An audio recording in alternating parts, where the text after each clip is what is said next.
And just on schedule, the hive that let out the swarm about 2 weeks ago is now letting out new queens. So there's still bees in there, but we're having a swarm right here that probably just left that hive, I can only imagine. It was looking active this morning, now it's quieter, and there's a lot of not quiet over here. So if we kind of navigate back around here, you can see the center is where they're landing. So there's a bee swarm. All of these bees are focused on that queen's pheromone hormones and just flying around trying to get clustered up, and then they'll try to find a suitable location.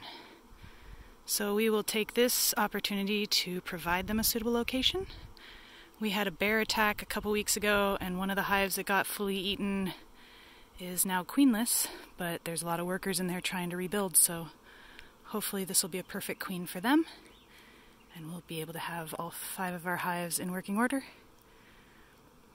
So the full of what happened, we had a hive, our very strong hive that overwintered, ended up sending out its queen this year, and she ended up in the box that this swarm is from. She swarmed out of that box but left the workers, and when the workers are left without a queen, they'll start building queens.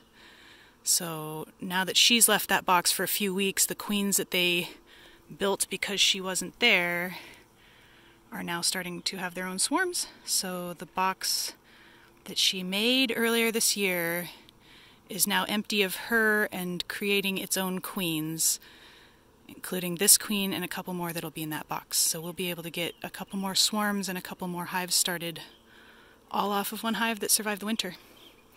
They seem to really enjoy this valley. We make sure to leave them a lot of their own honey and just take a little bit for ourselves.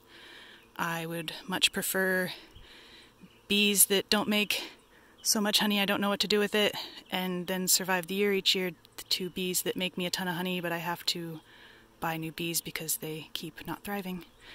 I'm doing treatment free, so that ends up meaning that some of these bees do have a few mites on them, but these seem to socially and biologically be able to handle the mites and not be overwhelmed by them because I've got a ton of bees and they are all very, very healthy. So really excited to work with Warray hives and treatment-free bees, and I'm going to try to get this swarm together, so wish us luck.